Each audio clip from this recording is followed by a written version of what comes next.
What's up, guys? Welcome back to Office Hours. Lucas, your back. return. You wanted a bit of a do-over, didn't you? This is how you know it's a slow week is if That's not true. Lucas felt like he came across a bit stiff in the first one, you guys. And to be honest with you, I have to agree with him. I mean, I was a bit stiff too because I knew you were nervous and it was making me nervous. Is that why? Well, yeah, like I hate because you're so unbelievably cocky all the time. Whenever you show a shred of nervousness, I'm like, oh fuck, it's real. Wow. For example, the first time that we ever DJ'd in Aspen, when you were like nervous, I was like, oh my God, we're absolutely fucked. I was nervous. Yeah. I unplugged the entire equipment mid-set. One of our biggest fights, which honestly has kind of been settled now, is like, should we use the microphones during our sets? And because we're not David Guetta in 2009, I obviously vote for no. And Lucas has 2 Aperol spritzes and he's like, I don't know, I think we should use the mic. And in the middle of the Aspen set, our first one ever, he unplugged it trying to get this fucking mic. And I wasn't even mad though, because I was so happy that our first fuck up wasn't me. You don't understand. Yeah. It was I get it. It was unbelievable. I was like, this is amazing. We were so underprepared. We had no idea what we were doing. We go up there and we're like, what the hell's going on?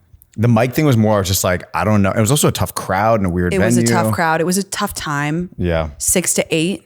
It's a weird time. Which is a hard time for a ski town because people usually après and then they go home to rest and then they go to dinner at like 8. So it was vibe was hard to read. I emergency went to go grab the microphone, unplug the equipment, sound cuts off. Yeah. But you know, it's good to rip the Band-Aid off, get the worst things out first. All that to say, we're back on the pod. I think people really appreciated your straight guy hot takes on dating, which I tried to explain to the girls, like, is a little bit ironic because I wouldn't say that you're the biggest. Like, I don't know if you're the average standard guy. I think Jesse and Chris are probably more of like normal. Just swap them in here. Yeah. So I'm going to ask you to go behind the cameras and do that. I'm actually really here to run the production of the podcast. Exactly. I think I can answer questions well. That's not true. No, you can. But you have some takes where it's like, and they're wrong. And let the people decide. Let the people decide. And fundamentally, something that I have hidden from the community for a long time is that you and I disagree on my most famous theory, box theory. I don't think we do disagree on it. We do. We do. We do. Yeah.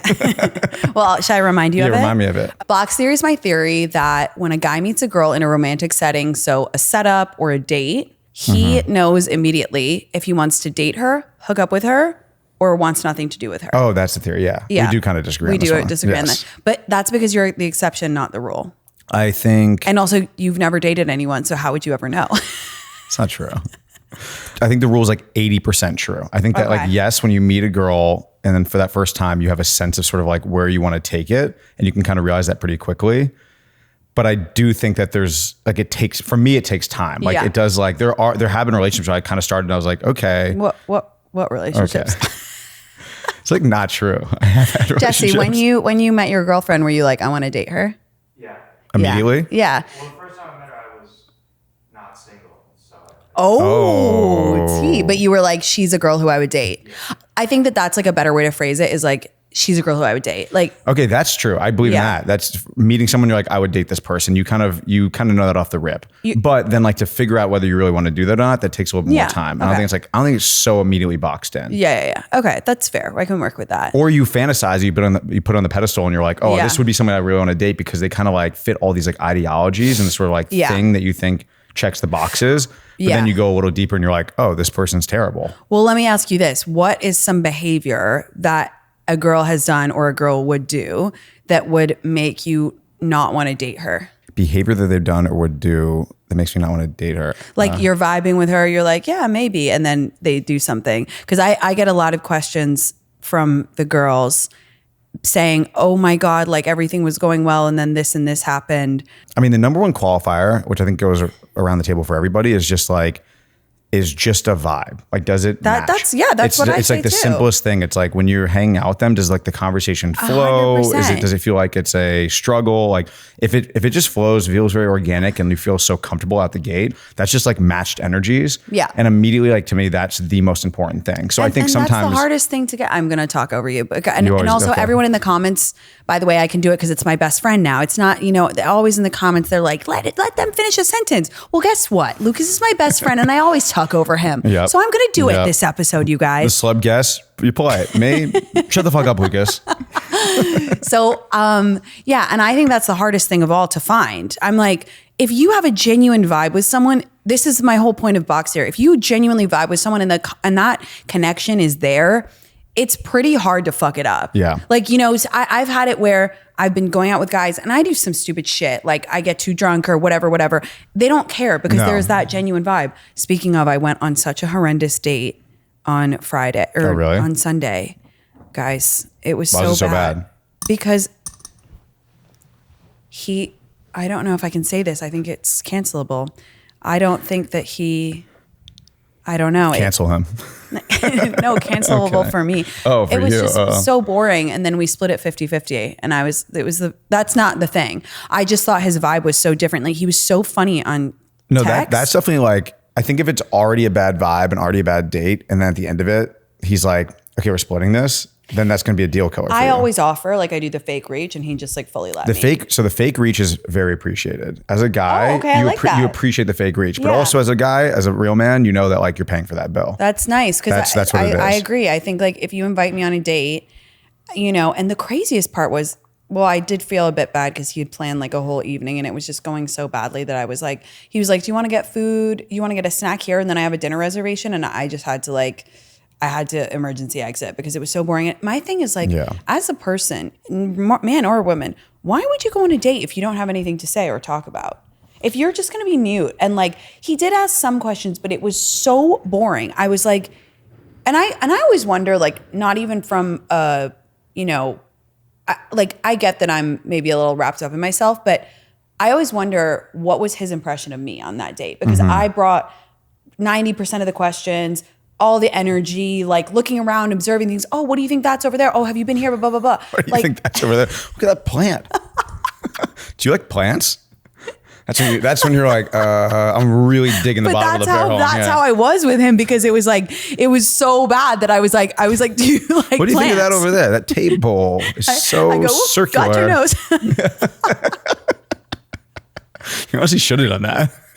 Just like really fuck with him. But the reason that I went on a date with him, and we've been discussing this with our friends lately, is like, because I did my thing where I got height trapped.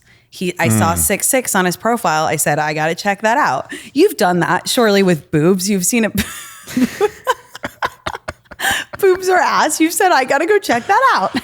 There's definitely some things that have gravitated me towards dates that maybe weren't specifically personality, Of course, but we're only human. Of course. Yeah. And I said that I said my theory on TikTok the other day, and they were like, some people said, oh yeah, well, it makes sense. Like, tall is like, like boobs, like it's maternal. Yeah. I know for sure. No, there's a biological aspect of it. I get it. For sure. Yeah. But anyway, I think I can't do that anymore because I need to put them. But it's like, if he's tall and the chat was good, that's why dating apps are so fucked up, because why wouldn't we get along? Well, that's what I'm talking about, the box theory thing, where it's like, maybe you'll meet somebody and it's like, oh, they're so beautiful. They have a cool job. On paper, it looks interesting. And you're kind of like, oh, it fits these sort of things that you think that you want. And then you'll go on a date and you're like, this is so stale and terrible, and that just doesn't vibe. And if that's not there, it's impossible. You really just can't go much further. Totally. And it's so funny because if you think about like some of the people you vibed with most in life, and then if you wrote them down on paper, you'd be like, we have nothing in common. Like, why would we vibe? You know what I mean? So that's why it just doesn't work. No, it's true. So that was that. Anyway, I wanted to talk about making friends in our 30s because we had to talk about that. And I thought it was so interesting that you felt a little bit the same way as me. I've been kind of talking lately that I'm having a little bit of a friend crisis because I feel like I totally appreciate that people want to settle down and have families and whatnot, but I'm not there yet. And I want to have fun and go on trips. And I'm worried that my friend pool is diminishing. And you said that you felt like that for guys, and I was so shocked that you felt that way. Definitely feel the same way. It's hard. I think when you get to this age, it's like everyone starts moving and doing their different things, and also the friends you want to hang out with the most are the ones you have the like really deep rooted friendship with. That just the only way to establish that is time. Yeah. So then the hard part is you're like, okay, that's fine. People are in different phases of their lives. This person just got married. This person's having a kid. You can't see them as much. So then you're back to square one of like meeting somebody, but like that initial friend that you don't know as well. It's just like there's a lot more friction to it. Totally. And then we're also older and working a lot more and more sort of like in your own kind of bubble, that sort of friction just is, it's like someone's just like, it's not even worth the effort. Like I don't even care. So it's hard. And but then I think to myself, well, I need to like plant the seeds now so that in 5 years I do have some friends. Cause it's like, I think I met Jesse when I moved to LA. I think you just had moved and I had introduced you guys. And that was like 5 years ago. And now Jesse's like one of my best friends. But that's easy. So I'm not saying that 100%, but why that's easier is we were younger. That was, yes, but also that was also already one of my best friends. No, it's so true. The easiest way to You're make right. new friends is to meet your friends' friends. It's so true. Like a lot of my newer friends. I've stolen so many of your friends. Yeah, I have great friends. You have great friends. You have great guy friends. Great guy there's friends. one thing about me, pick me, comment incoming. I love guy friends. I do. I love it. And I think like, obviously I love women and all I talk about is like the power of female friendship and it's so important, but a good guy friend. Yeah. That's great. Worth your weight in gold. I have a lot of girlfriends. You do. You do. Like, yeah. I like hanging out with girls. Yeah. No, I think that we have that in common. We love a big mixed group. Mixed energy, like nice. Yeah. I agree. Yeah. I think that's so fair. I know. But I think for like the Jesse example it was just easier because it was already one of my best friends. So naturally there's like, you're going to see that person more without your own volition of and like, you don't have to vet them. You don't have to vet them. Once in a while you do try and make a new friend and you're like, oh yeah, this person's cool. And then you're like, what the fuck? Yeah. You know what I mean? Yeah. Have you ever I'm sure gone down the road where you're like, yeah, I could see myself being friends with this person. And then you're like, whoa. Yeah. Like you're like friends. And then you're like, wait, you have this Lego collection of 1,000 Legos in your room? It's really crazy. Like, yeah, I don't know. So yeah, it's the vetting. To me, I think it's also the easier effort because then it's like, oh, we're hanging out and my friend is there that you become friends with. So then you kind of like hang with people enough. So it's easy to kind of like integrate. Like one of my newest best friends that I've made in my 30s was because it was a best friend of another best friend. Who? My friend Sean. Oh yeah. Like Sean and Alvin were Seth's best friends. Yeah. And I got, obviously Seth and I are really close. And so that kind of like, I would hang with them as a group and then you kind of like spin off and get your own one-on-one friendship. Yeah. So that's always the best way to make these friends. I think those are the ones that sustain and last, but totally new friends out in the wild in your 30s is really tough. Yeah. And I was interested to hear your perspective on like as guys, because I feel like. Yeah, guys, it's hard. I think like, especially single guys in their 30s. Because if it's single guys in their 30s, I feel like this is me saying this, but a lot of the times it's like guys that have been, maybe weren't the coolest guys back in the day, but they were successful and built some company and like then they sold or they have money now and that's why they're like single or they're out and they're doing things or have like access to things. And it's not because they're like the coolest people, but because they're like successful. No, that's awesome and amazing. No shame in that, but sometimes it can be a kind of brutal personality. Yeah. And I think that was a very accurate kind of take. I mean, it's a very LA, like again, well, because those guys, their entire, it is very LA. It's a lot of LA people, but it's like those guys, their entire personality is like their money or their success. Again, no, like success, money, do it, crazy. I love it. But like, no, I think that's but if that's your personality and that's why you're single now, is because you have that. Yeah. Lame. And that's a generalization, but I think it's so fair for like New York and LA and Miami, which is the cities you spend most time in. If you're single in your 30s as a guy, I think that's a fair generalization. There's not a lot of guys who are like kind of like normal and like hardworking, ambitious, but it's not their whole personality. Right. And single, but it's not their whole personality. Exactly. Kind of just like normal, like, you know, you're just a mix. It's like, cool, I haven't met somebody yet. And like, I still want to go out. I still want to do things. I want to socialize. It's okay being single and you're that age and you're working hard and doing these things, but like, it's a well-rounded personality. It's harder. Yeah. On the flip, for girls, I do feel like the biggest thing I have is like so many women that I meet who are in their 30s. So I'm like, oh yeah, you seem cool. Their entire personality is wanting to get married. And that's like no shade to them, finding a guy to them. Yeah. I'm not saying you have to completely decenter men from your life. I mentioned recently I was like over the hump and I'm probably in a more like settled place with being single than many. And again, this is no shade. But when someone's entire existence all they want in life is to just get married. Like, it's hard for me to become friends with them because like I'm not in that place. It's not bad or good. It's just we have differing things, and I want to go out. I want to talk about things that I did, or ideas or whatever. Let's go to a concert, whatever. And it's like, if everything is like, are there going to be guys there? Are there going to be guys there? Oh my God, are you single? Da, da, da. I'm like, okay, well. Well, all I'll also say is like as a single guy, that energy is you can tell.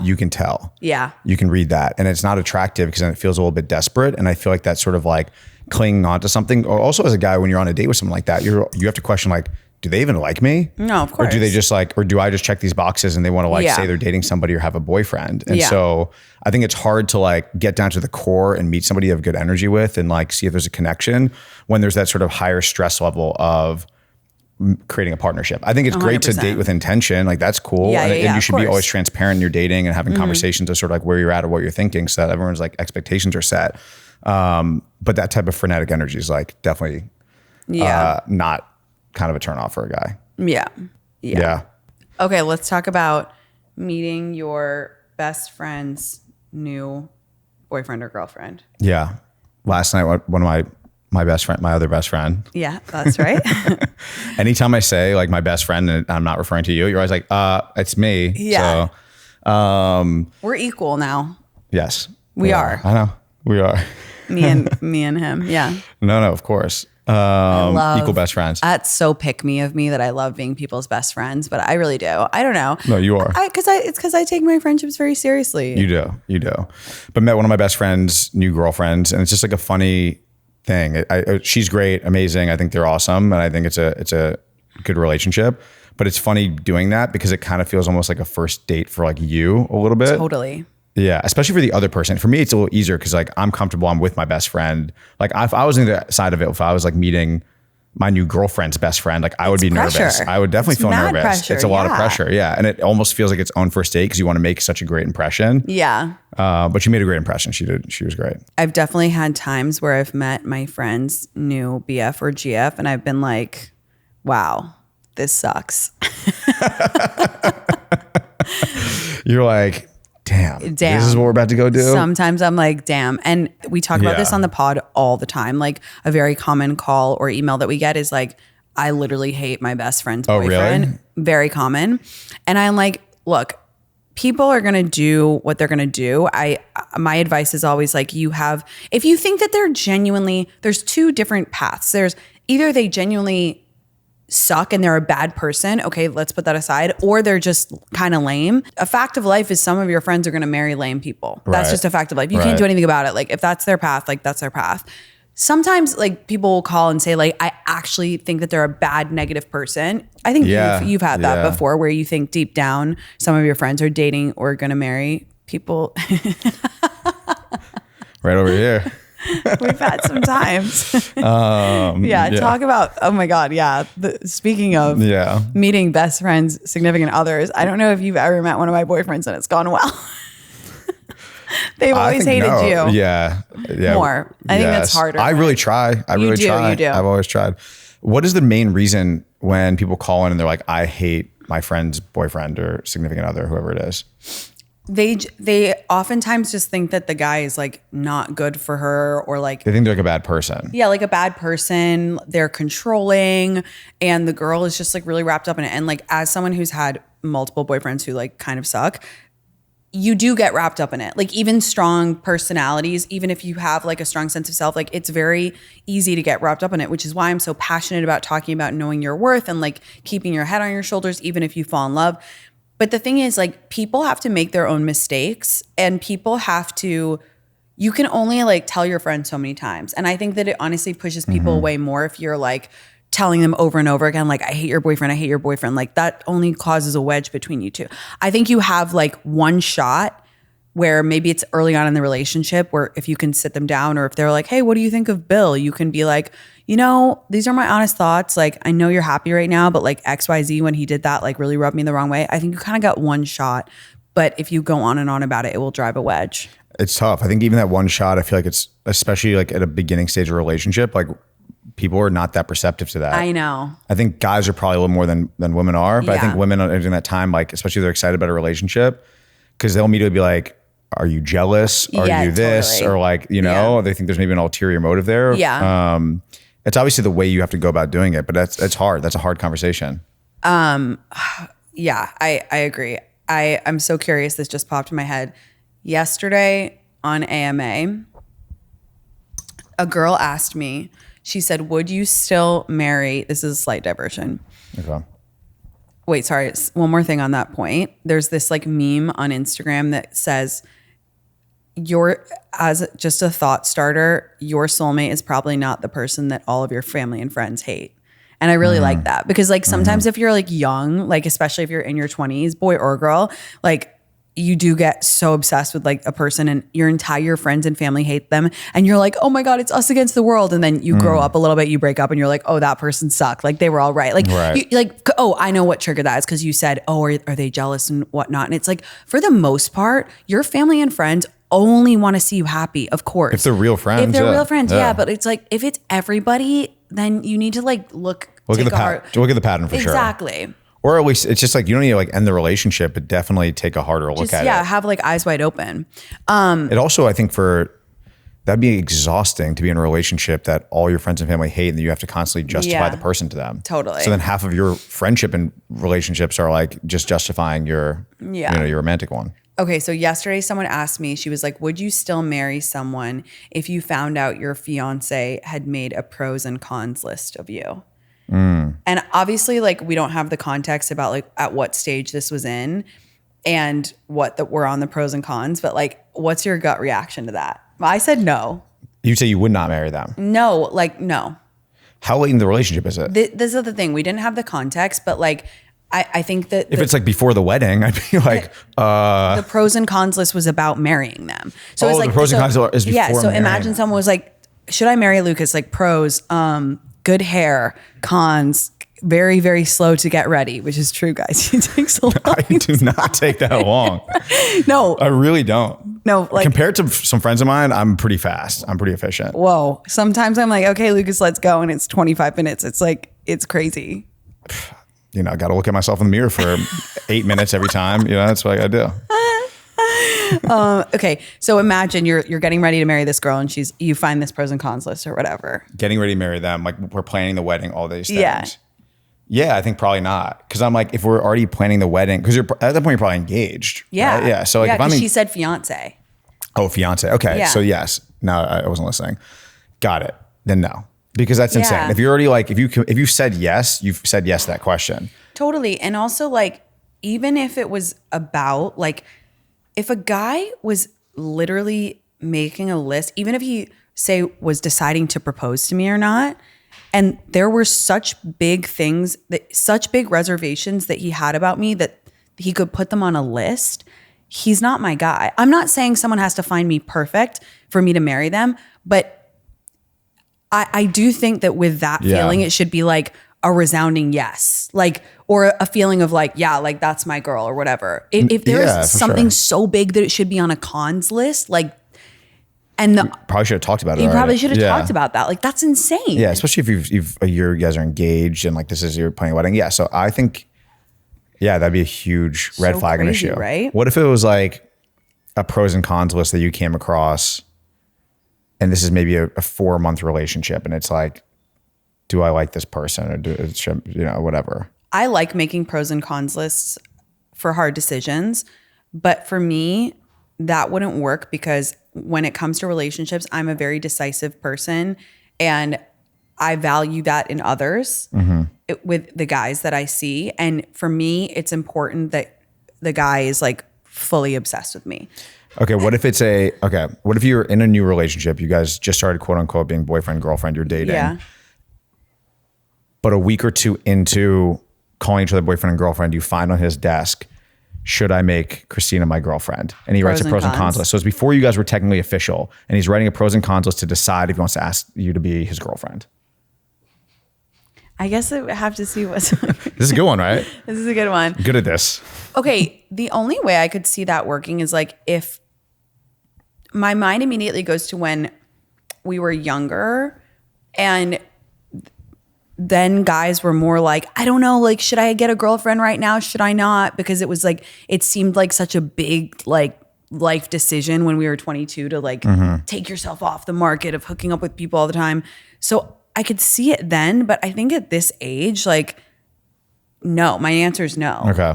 Because again, I'm not saying this in like a stupid, frivolous way.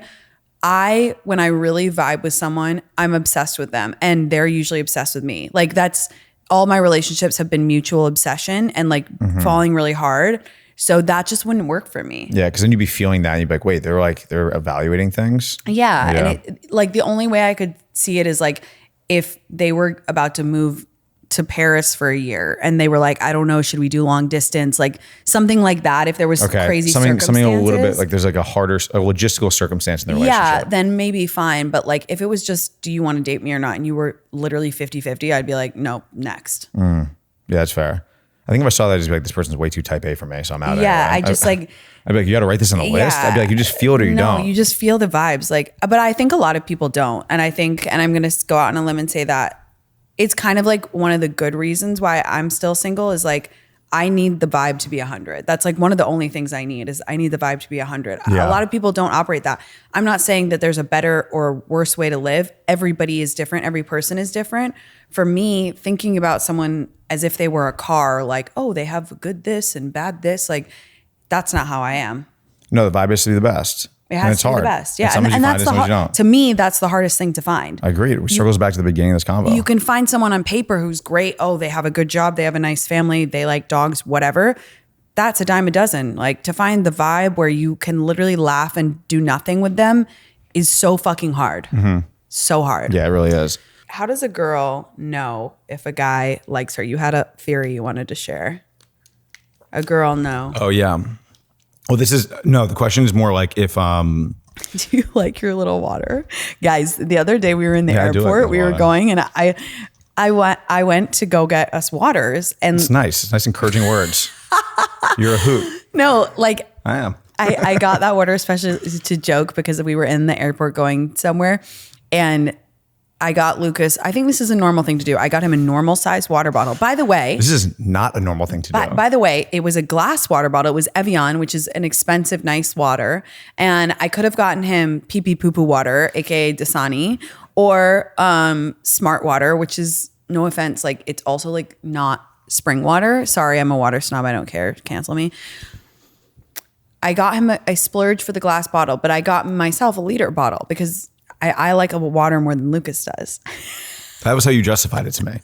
No. I brought it back. We're sitting down. He was flabbergasted. No, okay. We're sitting down, about to board a flight. She's like, I'm going to go get a water. Do you want one? I was like, yes, thank you. And she comes back, hands me a bottle. It's not quite as small as this, but pretty small. Like I'll say 3 inches bigger. Hands it to me. I don't actually realize anything. So I'm like, I grab it, whatever. I'm drinking it. And then I kind of put it down and I look over at her and she has this massive, beautiful like liter bottle that has like frosted edges and looks amazing. And I was like, that was what you got? And that's what I get? I don't know.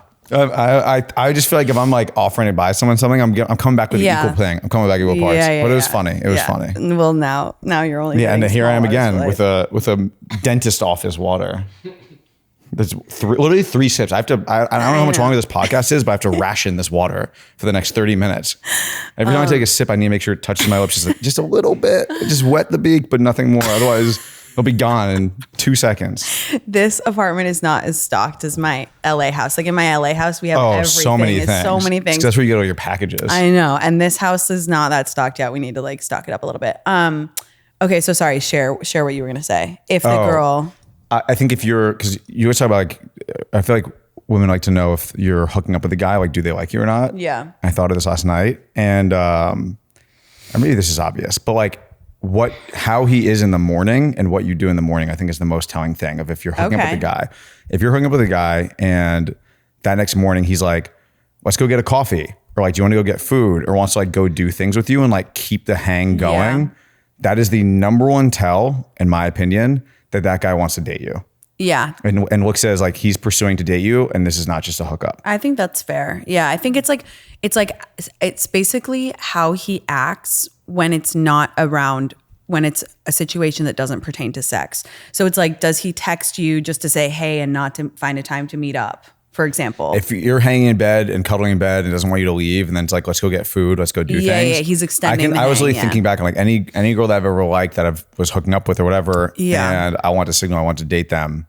I feel like every single one I would try to like get coffee or get food or brunch or something like that within the morning. Although, and when I was talking to my friend last night, I brought that point up. Yeah. She smiled because she was like, oh, like that did happen. And it was the same thing with him. him. Did it? Yeah, That's he did. Really cute. Yeah. Yeah. I think it's actions speak louder than words always with men. Sure. Like if they show up, if they like message just to say, hey, if they remember things about you, if they like take an interest, if they're like, oh, like, you know, you had that thing at work, like how'd it go or whatever.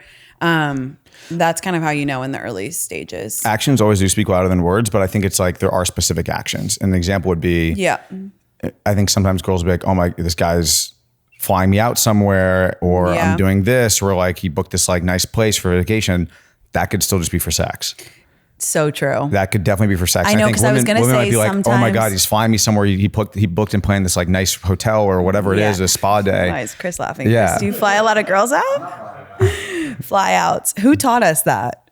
Someone we were talking to, someone was like, oh, a fly out. And we were like, oh, we didn't know that there's a name for it. Who did teach us Someone taught us that. And we were like, oh, damn. No, I think I just learned on my own. I think there was a time where I was like, oh, I really want to like see that girl again or whatever. It was like, whatever. And you're just like, oh, the mature thing to do is to pay for a flight and fly her out. Yeah. But I think, so those are actions I think could be misconstrued. Like flying a girl out, you might be like, oh, he really likes me. But it could also just be for the sex. Yeah. But I think the action that, in my opinion, is the strongest one is if in the morning he's like, let's go get brunch, or let's go get coffee, and let's keep hanging out with you. That's how you know. Yeah, so true. Wow, where does that leave me that I never even let guys stay over then, let alone... You'll never know. Maybe that's why you don't have a boyfriend. You don't even let them take you to coffee or brunch. I don't. I feel like this is a big realization moment for you right now. You're like, fuck. I just like, can I be honest? I hate the morning bit. Like, oh my God. I'm like, get out of my bed. Like, I want to do my skincare. I want to like drink water. I want to look at my phone. I don't want to like deal with it. It's just so awkward in the morning. I don't mind it at all. I know you are. So I don't have like a skin. I wash my face with Dove body wash, 3-in-1. Shout out Dove. We love Dove. Shout out Dove. Yeah, the 3-in-1 body wash for the face. Good stuff. You do not use that on your face. No, I just like, I don't know. It's some random soap. Yeah. But, yeah, I don't know. I don't mind the I don't mind because you're not an awkward person. You're really not awkward. I appreciate That's like something that I think that like subconsciously a lot of my best friends are not awkward. Like if you think about Adam as well, he can speak to a wall. Literally. He's never awkward. I'm like, I can't do it. I know that you guys maybe don't think I'm awkward who are listening or watching, but like you're not awkward. You get awkward with dating. Yeah. That's the only place you get awkward. Yeah, that's true. No, but sometimes like at a party, I'll be like, I don't want to talk to anyone. That's true. But I feel like that's usually because you're just tired and in a bad, like in a mood that you don't want to do that. But everyone just gets tired in a bad mood.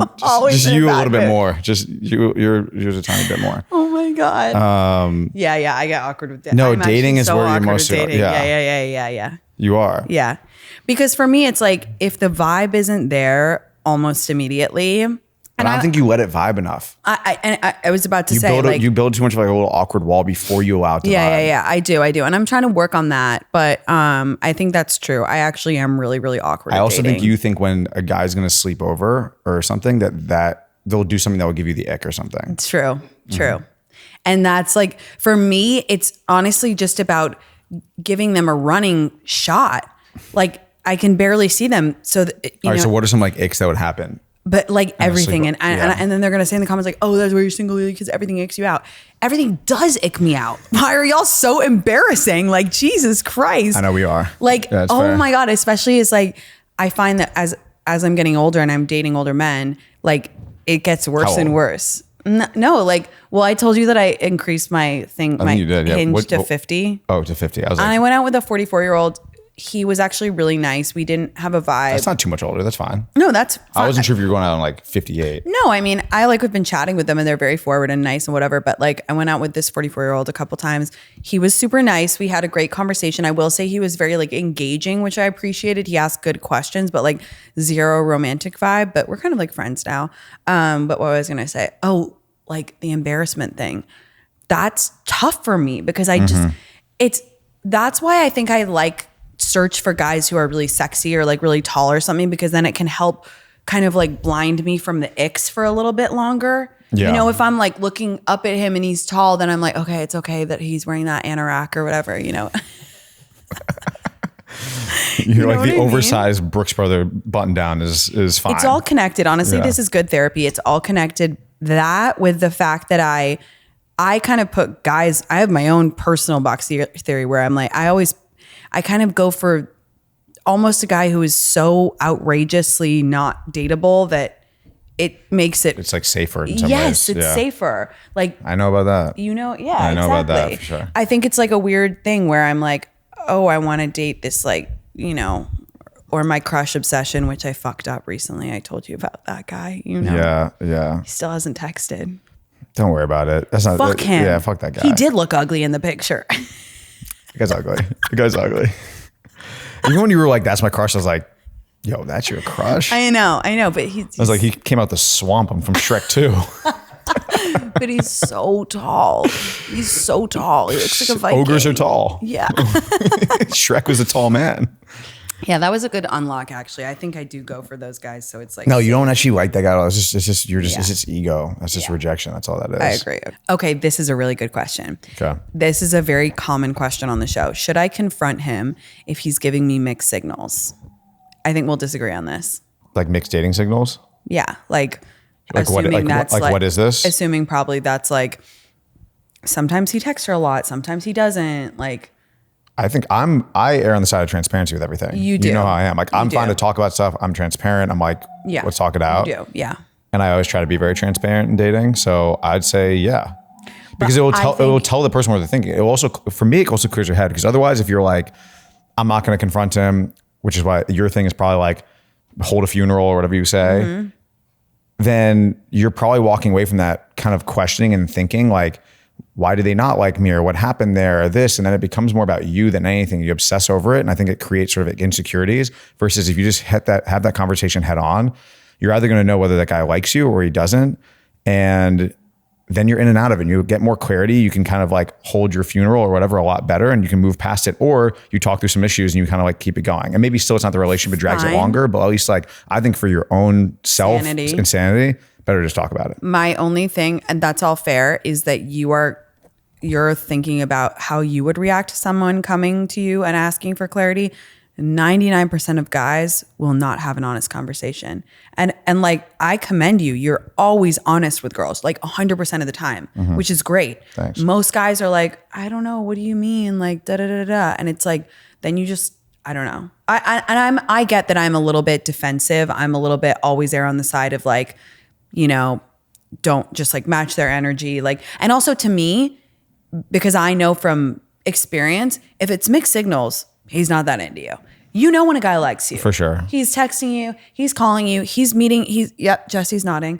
Yep. Like, you know, he's planning the next thing. Guys don't like, they're, you know, mixed signals to me is like, he's not that into it. Yes, I think you do usually know, but I think people also can overthink things, and for sure. And I think guys are a lot simpler than women realize in some ways. And so like you overthink certain little actions and overtake them. And then you're like, oh, it means this, it means that. And it's like, no, not at all. Like I was talking to someone recently and they're like, I was talking about the brunch thing. And someone was like, oh, I thought maybe that means the guy wants to see kind of like what I'm like out in the daylight, out and about. I'm like, no. I'm like, I'm like, a guy's not thinking about that at all. Like that's not like. What, to see how she looks without makeup? Yeah, I'm like, no, that's we're not even crazy. like, I'm like, nope, it's way simpler than that. He actually just likes you and wants to spend more time. That's crazy. That's so sad. But yeah, that is how girls think. But a lot of girls think sometimes like that. They think like, what is the, they overthink it. They overthink that action. 100%. So that's why I think it's hard. Yeah. My husband doesn't make me feel desired anymore. Advice on how to address that lovingly.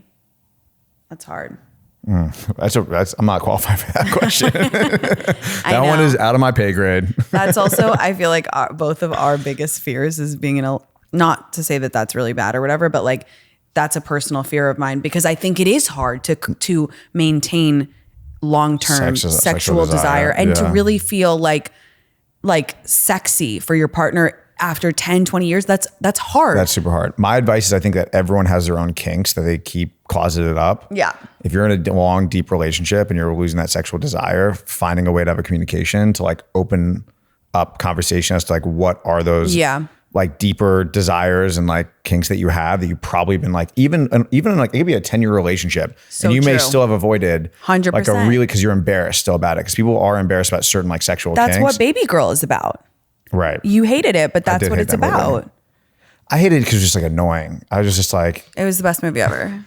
Lucas saw it and he was like, "You're gonna love this movie." By the way, I was like, I hated it, but that you're gonna love guy, this movie. my type, 100%, Oh, for sure. all day. Oh my god, The scene where he takes his shirt off and has all his tattoos and this like weird dance that I just keep thinking about the people filming that scene being like, what is this?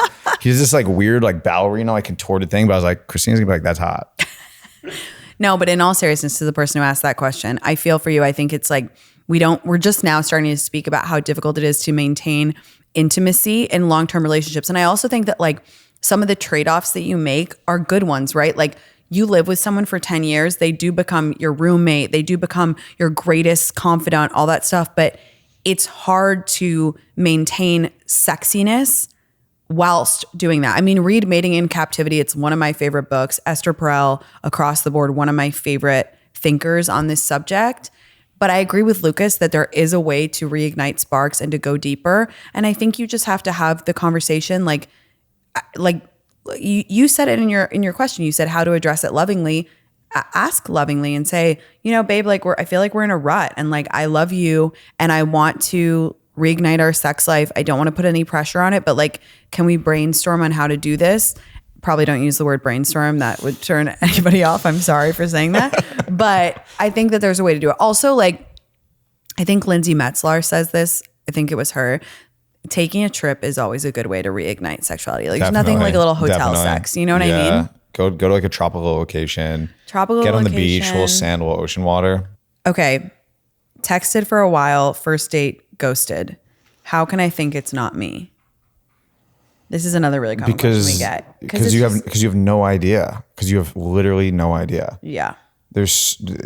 He could be far along seeing somebody else and like he still kind of saw this date and was just like, okay, I like someone else, or like, I guess that makes it about you. But like, I don't know, just timing stuff, or it could be busy. I would just like, there's just no reason to even like go deep down to wondering too much or like what the excuses were. Just like, it is what it is. Wasn't a match. Also, you can, it's just not personal. Like that person doesn't know you. You went on one date with them. Like exactly. They probably don't even know your last name. Like they don't know anything about your soul. The vibe wasn't there. And I think we all collectively, like one thing that is a lot easier for me in my 30s is like not taking it so personal. Like the vibe wasn't there for them. You probably didn't even have a vibe either, but because you feel rejected, your mind is playing tricks on you thinking, oh, I really like that person. Like we were, meant to be yada, yada, yada. Like the fact of the matter is you barely know each other. There wasn't really a vibe. Keep it moving. Yep. Keep it moving. Dating is so easier when you take it less personally. Yeah, that's just ego. There's nothing more than that. That one's literally just ego, and it's hard. I get it. We've literally all been there. We all want to feel desired and feel like we're in control, but it's all good. You don't want someone that doesn't want you. Fuck them. Yeah. Do you think having sex on the first date clouds judgment on if you actually like them? She's 27 and a girl. For me, is that yes. Okay. Yeah, because for guys. If I judge them because a lot of sex that I have with guys is not good, and then I'm like, well, now I really hate you. Yeah. I think it can be cloudy, or like the sex is amazing and you're just like so attracted to them. Must be nice to be a guy. Yeah. And then you're... Sex for men is like pizza. When it's good, it's great. When it's bad, it's still pretty good. Sex for women is like sushi. When it's good, it's great. When it's bad, you literally never forget it. You throw up for days. It's really fucking bad. Yeah. Yeah, that's a fair metaphor. I like that. Yeah. I can think it'd be cloudy because you can have amazing, great sex or whatever. And you're just so sexually attracted to them, but you're like, this isn't actually someone you're really that into. And like, that's the component of what makes you want to see them.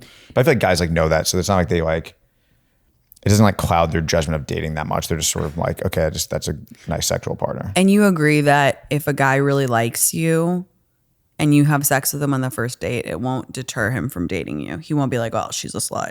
Yeah, I do agree with that. Yeah. I think that's a massive misconception. Yeah. Agreed. Would you ever ask a girl, I already know the answer, but I'm just want to hammer it home to the audience. What the people know. Would you ever ask a girl what her body count is? No.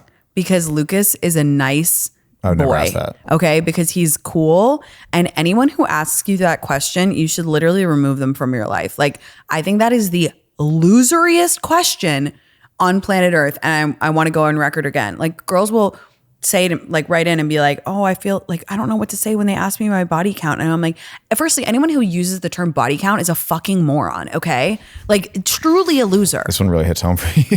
because I know it's because what it really is, it's a tool to what people really mean when they ask it deep down is, what's your relationship to sex? Yeah. But they don't have the confidence or the wherewithal or the intelligence to frame it in that way. So they phrase it in an incredibly misogynistic way, which puts a number on something that is way more complicated than a simple number. And it's most of the time it's used to shame girls. Why do people lie about it? Because it's a ridiculous thing to ask someone. I agree. It's literally like, who cares? And then also, no matter what, even if they're like, oh, there's no judgment, I just want to know, you're obviously judging. 100%, because then why did you There's always judgment. You Always also, judgment. you wouldn't be able to not be able to judge because you're always going to think about what that number is. Yeah. And then your judgment of it, to your point, is not actually that meaningful because like a lot of things are contextual. A lot of things are contextual. And also, like, girls, again, write into me and say, my boyfriend's body count was really high, do you think that matters? I really don't. I think it's all about context. I think having conversations about what sex means to you when you're starting to date someone is important, and we don't do it enough. But use proper words, use grown-up language. Talk about, what you like. Let me put it this way. I wish more people had conversations about what they like in the bedroom, kinks they want to explore, things that make them feel sexy, rather than what's your body count. That is a swap we need to make. I don't see many young people. Let me put it this way. I've never been asked by a guy like, oh, like, what do you like? Or whatever in the beginning stages, but I have been asked, what's your body count? And it's like, I know which question turns me on. You can also, like, if you just talk to someone for a while, you can get like a sense of that sort of like of what they think about sex and their relationship to it. Because like some people might be like, sex is a really, really serious thing for me. It's an exchange of energy. I don't do that on the first date. It's over okay, cool. That's totally fine. And I respect that a lot. And from that, you get a sense of sort of what their past is, or they have a lot of boyfriends, or that's sort of their style of dating. Like, you just, like, as you get to know somebody, ask the right questions, you'll actually get better insight than, like you said, just some arbitrary question of like, what's your body count? Yeah. So no, I've never asked that question to anyone. Thank God. Lastly, are you excited for our DJing tonight? Yeah. So, but I don't know what to do. I don't know what we're doing. I don't know. I know we're DJing like a workout class, which is yeah, it's a first for us. It's a first for, it's like it's gonna be fun. It's like a whole thing. It's like it's like almost like a club that they built. I don't know. It's just like an interesting environment. Yeah. I think we got it though. I think we got it. I'm excited. I think it's actually lower pressure. 100%. I was thinking about it actually this morning because I did a workout class this morning and I was in it and I was like listening to the music. What workout class did you do? It's in like West Village meatpacking area. It's just sort of like cardio weight thing. Okay, cool. It's fine. But I was listening to the music and I was listening to like how they kind of do it all. And I was like, oh, you don't even really pay attention to music that much. You don't. It's a vibe. Like, you want to create the good like vibe and energy, but you're not like, was that transition focused good? Or I don't like this track right now. Actually, I disagree with it because when I used to do berries, I was like, why don't they play better music? Like, why aren't they black? And also, like, sometimes it does matter. Yeah, it does. I used to take like this class. Shout out Megan Roop. She used to teach this class. Shout out Megan. She used to teach this class and she had such banging, like this one song. I should have sent it to you to make for tonight. It's called Thing for You. Have you heard this song? I used to like, it's by David Guetta and Martin Solveig. It's a fucking, and there's a David Guetta remix. She used to play this song and I felt physically high. Yeah. Because we'd be doing these moves and it would be like to the beat and it was amazing. Okay, right now I feel more pressure. I'm like, damn, it actually does, music creation does matter a lot. We will. But what I say, anyone that goes tonight is part of the class is music specifically that was selected by the instructor because they have a specific routine. So we were within some confines for the first half. Yeah, it'll be fun. Yeah. Go stream our mixes on SoundCloud. If you're a brand, book us to DJ your events. If you're a club, book us to DJ because... If you have a club in Mykonos, we would love to play. Any exotic foreign club places, we would love to, like Mexico City, hit us up. Sick. We would love to come and DJ Random for you. Beach clubs in Mexico, Tulum would be fun. Yeah. We are available and not that expensive yet. So get us now. Get us while we're cheap, you know? Okay. That was great. Love you. Say it back. I love you too. Okay. Thanks for listening. Bye.